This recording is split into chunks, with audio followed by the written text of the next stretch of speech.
বেগম খালেদা জিয়ার নেতৃত্বে বিএনপি সরকার 1991 সাল থেকে 1996 সাল এবং 2001 সাল থেকে 2006 সময়কালে আমাদের সশস্ত্র বাহিনীর শক্তি, দক্ষতা এবং সক্ষমতা বৃদ্ধির জন্য গ্রহণ করা হয় নানামুখী পদক্ষেপ।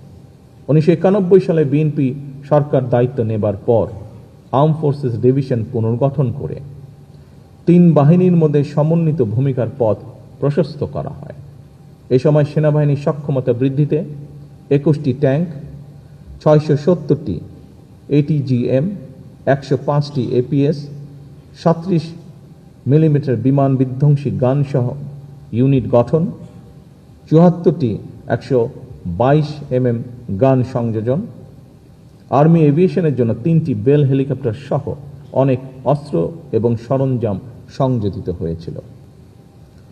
নৌবাহিনীর সক্ষমতা বৃদ্ধির জন্য 1992 সালে 4টি মিসাইল বোট, 1994 সালে 4টি মাইন সুইপিং জাহাজ, 2002 সালে বাংলাদেশ নৌবাহিনী জাহাজ সালাম ও অগ্রদূত, 2003-4 সালে 5টি OPV, 2টি পেট্রোল ক্রাফট, 2টি টাগবোট সংযোজিত হয়।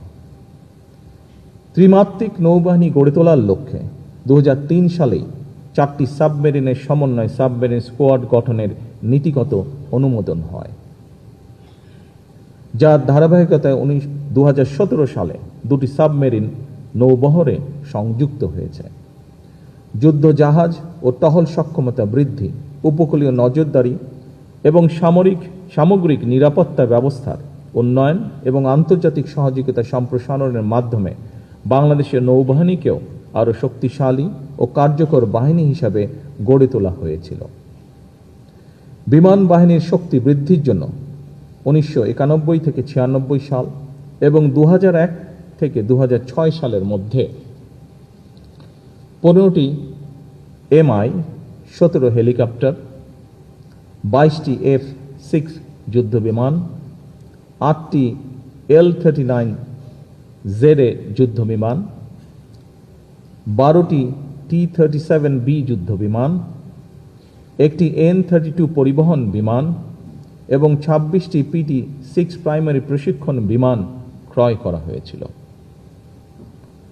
একই সাথে বগুড়া ও মৌলভীবাজার রাডার ইউনিটের মাধ্যমে বিমান বাহিনীর রাডার নেটওয়ার্ককে করা হয়েছিল শক্তিশালী। 101 বিশেষ ফ্লাইং ইউনিট স্থাপন করা হয়েছিল, যার মাধ্যমে আকাশ সীমা পর্যবেক্ষণ ও প্রতিরক্ষা ব্যবস্থাকে করা হয়েছিল আরও শক্তিশালী। এই সমস্ত পদক্ষেপের ফলে বাংলাদেশ বিমান বাহিনী ধীরে ধীরে আরও শক্তিশালী, কার্যকর এবং জাতীয় নিরাপত্তার জন্য অপরিহার্য বাহিনী হিসেবে